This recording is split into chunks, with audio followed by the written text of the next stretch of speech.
بسم اللہ الرحمن الرحیم۔ السلام علیکم سامعین، الہم اسلامک سٹوریز میں خوش آمدید۔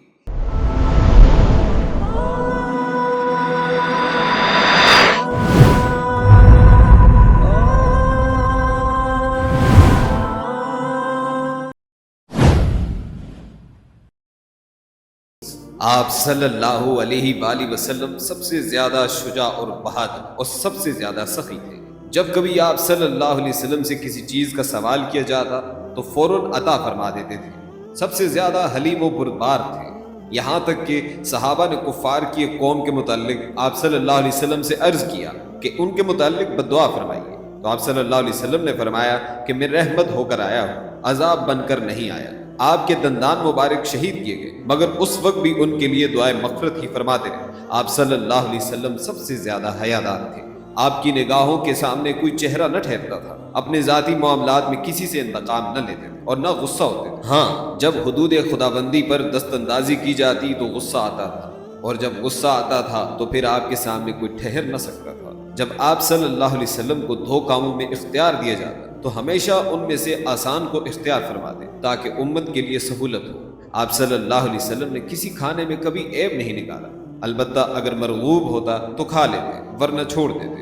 آپ صلی اللہ علیہ وسلم تکیہ لگا کر نہیں کھاتے تھے اور نہ میز پر بیٹھ کر کھاتے تھے، اور نہ کبھی آپ صلی اللہ علیہ وسلم نے پتلی چپاتی روٹی کھائی، اور نہ کبھی آپ صلی اللہ علیہ وسلم کے لیے پتلی چپاتی پکائی گئی۔ خربوزہ اور کھجور کے ساتھ کھایا کرتے تھے، شہد اور تمام شیریں چیزوں کو طبعاً پسند فرماتے تھے۔ حضرت ابو ہریرہ رضی اللہ فرماتے تھے کہ آپ صلی اللہ علیہ وسلم دنیا سے تشریف لے گئے، اور کبھی آپ صلی اللہ علیہ وسلم اور آپ کے اہل بیت نے جو کی روٹی بھی پیٹ بھر کر نہیں کھائی۔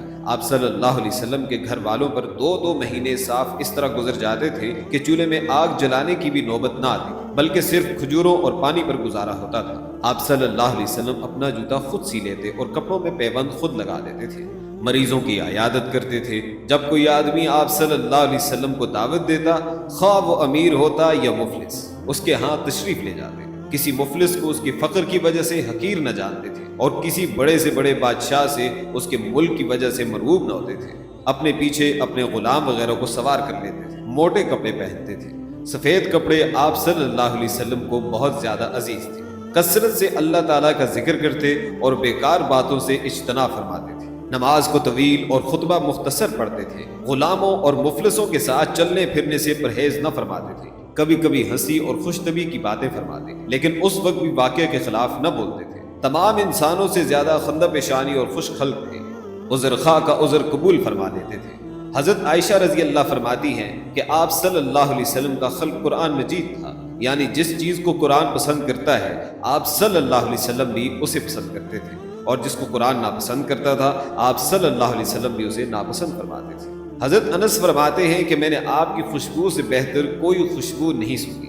دنیوی بادشاہ جب کسی کو اپنی طرف سے کسی صوبہ کا عامل گورنر بنا کر بھیجتے تو اس کے ساتھ کچھ نشانیاں دی جاتی ہیں جن کو دیکھ کر لوگوں کو اس کی گورنری کا یقین آ جائے، مثلا فوج اور وہ تمام اختیارات جن کو عام رعایا نافذ نہیں کر سکتی۔ اس طرح خدا تعالیٰ کے رسول جب دنیا میں آتے ہیں تو ان کے ساتھ صدق و دیانت اور حسن خلق اور جملہ کمالات بشریہ کی نشانیوں کے ساتھ ایک قوت قاہرہ بھی ہوتی ہے جس کے ذریعے سے مخالفین کی گردنیں جھک جاتی۔ اسی قوت قاہرہ اور فوق العادت اختیارات کا نام معجزات اور خرق عادت ہے۔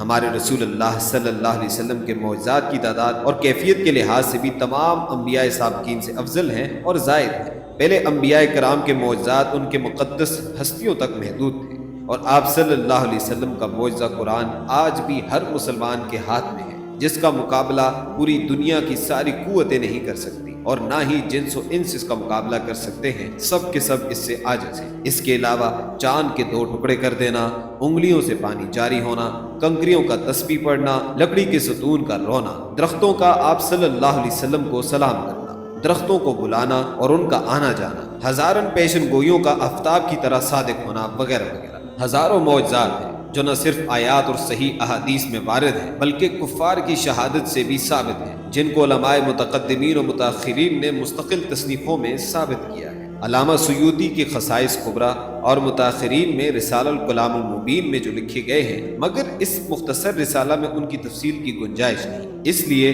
اسی پر اکتفا کیا جاتا ہے۔ والحمدللہ رب العالمین۔ مولا یا صلی وسلم دائما ابدا علی حبیبک خیر خلق کلہم۔ معزز سامعین، ہماری یہ مختصر سی سیریز آپ کے سامنے مکمل ہو چکی ہے۔ یقیناً صرف چند قسطوں میں سیرت النبی کو بیان کرنا مشکل ہی نہیں بلکہ ناممکن ہے۔ کوشش کی گئی ہے کہ اس سیریز کے اندر بہتر سے بہتر معلومات آپ تک پہنچائی جائیں۔ اللہ تعالیٰ سے دعا ہے اللہ تعالیٰ ہم کو سننے اور اس پر عمل کرنے کی توفیق عطا فرمائے۔ وآخر دعوانا ان الحمدللہ رب العالمین۔